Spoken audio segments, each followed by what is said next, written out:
Welcome to PGTV News. Here are our top stories. Florida Polytechnic University is looking to expand. Find out how much it will cost and when the expansion will take place. A tribute to linemen. Find out where it is and the meaning of the name. Hello and welcome to PGTV News. I'm Stephen Barnes. And I'm Lauren Lingell. Thank you for tuning in. Our report begins in Lakeland, where Florida Polytechnic University is looking to expand. According to Florida Poly's president, Randy Avent, the school will use $27 million to build an 86,000 square foot applied research center, which will have laboratories for students and additional research space for faculty. Florida Poly will request $10 million from the state in 2019 with the expectation of those funds being used for the new research center. It is important to know that Florida Poly plans on beginning construction this fall with hopes of completing the project by 2021. The tribute to linemen was recently installed by Lakeland city workers. The sculpture is in the grass between the Lakeland Electric headquarters and Lake Mirror. The sculpture recognizes electric linemen as first responders and national heroes during times of natural and accidental disasters. Platform Art of Lakeland hosted a design competition for students in the Lakeland Electric service area to create a prototype.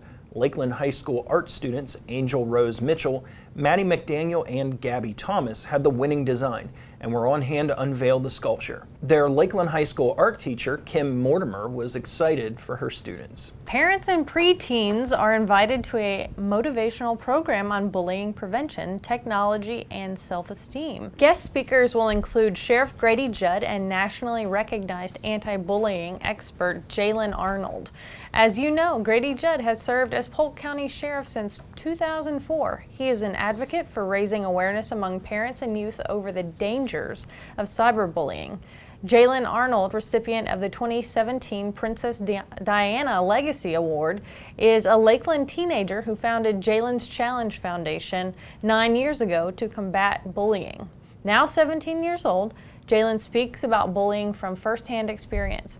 His symptoms of Tourette syndrome, Asperger's syndrome, and obsessive-compulsive disorder unfortunately made him a target for being picked on by other children. Jalen now goes around the country as part of his Bullying No Way mission, which is the more we understand each other, the more we will love the differences we have and the similarities we share. For more information, please call 863-687-1400. I love that. The more we understand, the more we will love the differences we have. That's pretty cool. I think that kid's amazing. Yeah. Obviously, to have to deal with those types of things, he's awesome. Yeah, it's great to see young kids, getting involved politically and taking a stand. That's great. Recently, we brought you a story about the city of Lakeland voting on whether to allow taller buildings in residential neighborhoods. Well, after emails and phone calls from residents, the Lakeland City Board has put off the vote until August. One of the main concerns by residents is the possibility of having a 5-story building go up in a neighborhood of 100-year-old plus bungalows in the Lake Morton, Garden, and Dixieland historic districts.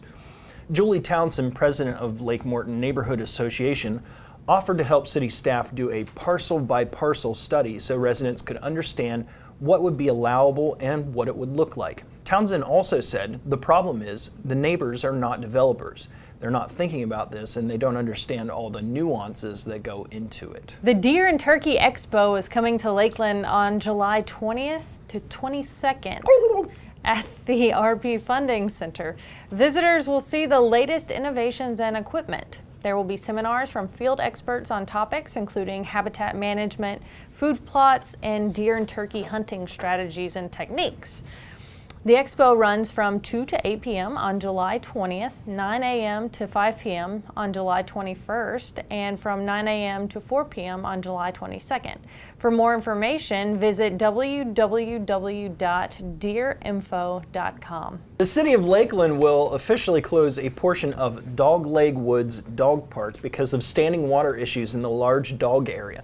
Bob Donahue, Director of Parks and Recreation, said, "We apologize about the inconvenience, but we need to get into the large dog area and fix what has become a drainage issue." It is unbelievable how much rain we've received over the past 2 months. He added, standing water in the large dog area is not a feature that we want in the park, so we'll be implementing a short-term fix and a long-term solution. The small dog area will remain open during the drainage project, and all of the established rules for Dogleg Woods Dog Park still apply. Visitors with large dogs are asked not to use the small dog area, and please adhere to the closure during the project. For more information on the City of Lakeland and their projects, please visit www.lakelandgov.net. In Winter Haven, Eagle Lake Loop Road is currently closed and will remain closed till early December. The project extends along Eagle Lake Loop Road from just east of the intersection at Rifle Range Road to about 450 feet east of the canal. Through traffic will be detoured around the work zone along Rifle Range Road and Eloise Loop Road. The project involves replacing the bridge, which will have wider lanes, a sidewalk, and a bicycle lane. The project requires the placement of pilings to support the new bridge, and the county has warned residents that they should expect an increased noise level during late July or early August. You know, even with the inconvenience of the noise level and the construction, that whole area is a very heavy traffic area. So it's nice to see them expanding to include pedestrian and bicycle and all that. Yeah. Make it a little safer for everyone. And hopefully it will be safe. Auburndale's historic City Hall is under construction. After Hurricane Irma, the two-story building was showing signs of age. Commissioners approved a $200,000 budget, with half of it coming from a Florida Department of State grant. Most of the money will pay to fix the roof and damage near the second floor restrooms. Of course, any money left over will be applied to projects like regrouting and the remortar of exterior bricks. Also in Auburndale City, residents may soon see their recycling bill go up. Advanced Disposal, which has the recycling contract, has asked for an increase. The current fee of $2.53 monthly is supposed to be in effect through September 2019. The contractor is asking that the fee be increased by $1.47 effective October 1, 2018, and be increased by another $1.46 monthly on October 1st of 2019. Recently, Advanced Disposal informed city officials that the contract was operating at a deficit because of increased disposal costs and labor costs over the previous 18 months. We will keep tracking the story and give you an update in the future. It's now time for this week's health tip. Here is Scott Schablum with that information. Hi, my name's Scott Schablum with the Florida Department of Health, and I wanted to take a few minutes to tell you about how you can stay safe when you're outside this summer. The most common forms of skin cancer come from exposure to ultraviolet rays that come from the sun or artificial sources like tanning beds. The sun's UV rays can damage your skin in as little as 15 minutes. So here are some easy recommendations to help protect yourself and your family. Number 1, stay in the shade.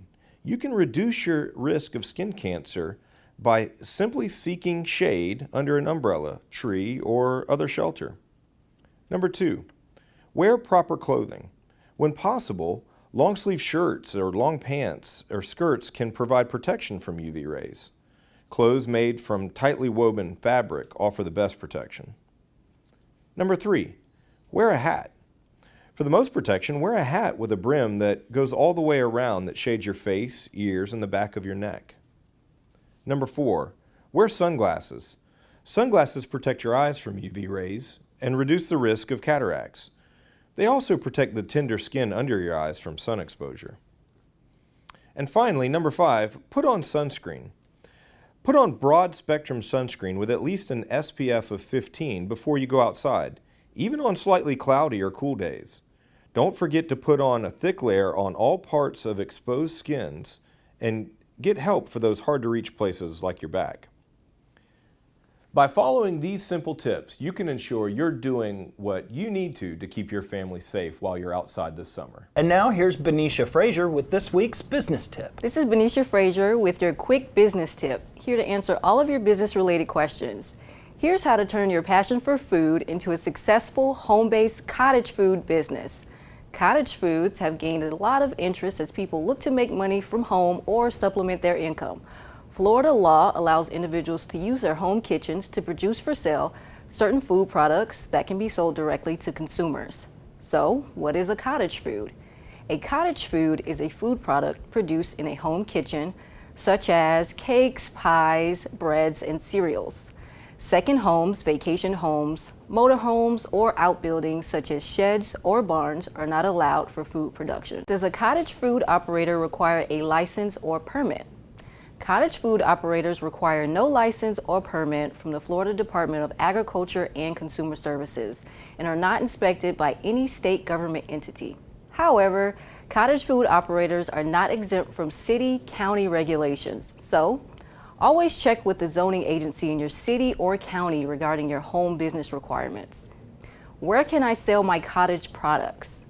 Cottage food operators must sell directly to the consumer or the consumer's private event venue. Cottage food products can be sold at farmers markets, green markets, flea markets, and roadside stands, provided there are no other food items at the stand that require a food permit.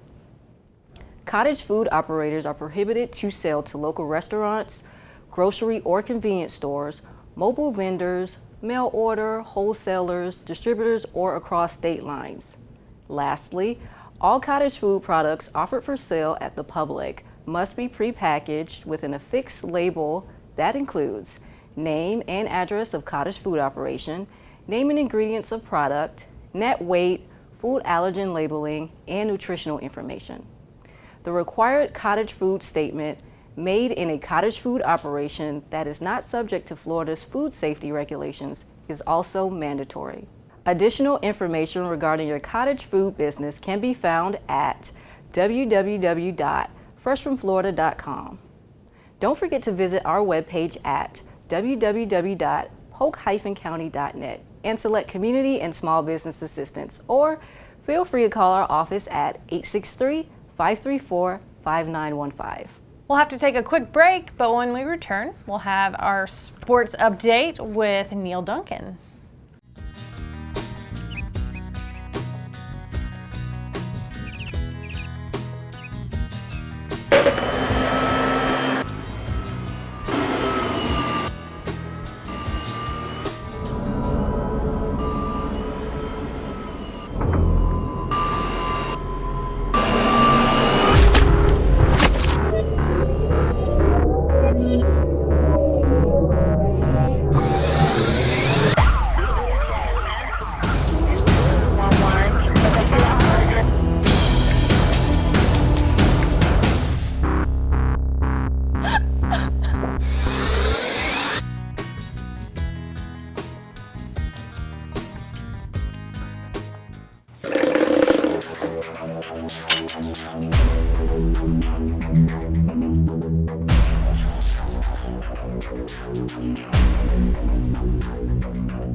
Did you know parking over tall, dry grass can spark a wildfire? Only you can prevent wildfires. Welcome back to PGTV News, and it's now time to toss it over to Neil Duncan with sports. Thanks, guys. I want to remind everyone to check out the PGTV listings for weekly airings of Sports Central. When you tune in, you'll see a full hour of featured guests, athlete spotlights, and so much more. You can also tune into the radio version of Sports Central on Talk 1430 and Talk 96.7 every Tuesday morning from 7 to 8 a.m. and every Thursday from 5 to 6 p.m. Now let's get to your Polk County sports news. The Florida Tropics moved into sole possession of first place in the Southeast Division of the USL Premier Development League with a 4-0 Independence Day road win against Next Academy Palm Beach. Next up, the Tropics will be on the road Saturday against the third place Villages Soccer Club. Kickoff at 6 p.m. The regular season finale is at home on July 14th against Weston Football Club starting at 7 p.m. at Bryant Stadium. As always, go to visit centralflorida.org or centralfloridasports.com for more information on events going on in Polk County. Back to you guys. Thank you for the sports report, Neil, and thank you for tuning in. Remember to tune in again next week for another installment of PGTV News. We'll see you next time.